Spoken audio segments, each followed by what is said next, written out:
In this class, I want you to relax, pay attention, and understand it one step at a time. Hey students, you are welcome to JAMB Solution. Today, we are looking at the scope of economics. My name is Master Seth, and I want you to relax and understand this topic very well. What does scope of economics mean? Students, when we talk about the scope of economics, we are talking about the areas or things that economics covers. In simple words, the scope of economics means what economics talks about and studies. It shows us how wide economics is and the different aspects of life it covers. The scope of economics includes the following. 1. Production. Production is one important part of the scope of economics. Production means making goods and services to satisfy human wants. Examples: farmers producing food, teachers providing education, tailors sewing clothes, doctors providing health care. Economic studies what to produce, how to produce, for whom to produce plus. All these are part of the scope of economics. 2. Distribution. After goods are produced, they must be shared. This is called distribution. Distribution means how goods and income are shared among people in society.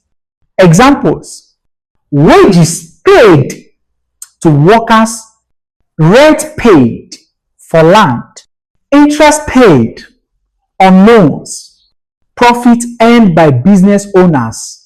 Economics studies how wealth and income are distributed in society.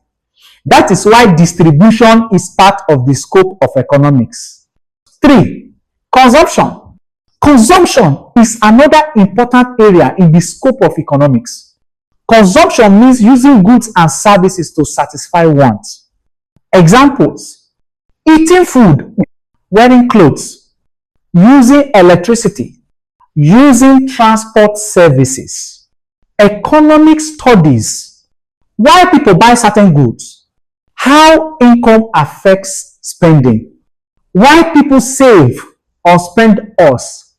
So, consumption is part of economics. 4. Exchange.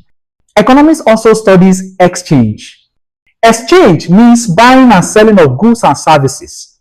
Examples: buying food in the market, selling goods in shops, trading between countries.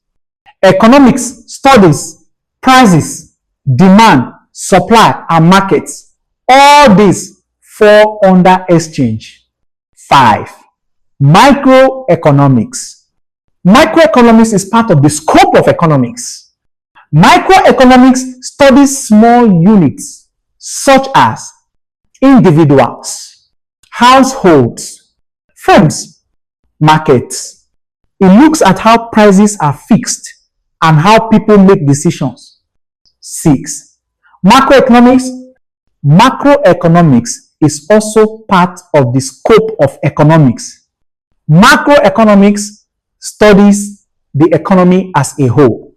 It looks at national income, inflation, unemployment, economic growth. These are big economic issues affecting the whole country. 7. Public finance. Economics studies how the government gets and spends money. This includes taxation, government spending, budget, public debts. This area is called public finance, and it is part of the scope of economics. Conclusion. Students, the scope of economics is very wide. Economics covers production, distribution, consumption, exchange, macroeconomics, government activities. That is why economics is an important subject in our daily life. That brings us to the end of today's class. Thank you for listening. I remain Master Seth, and this is JAMB Solution.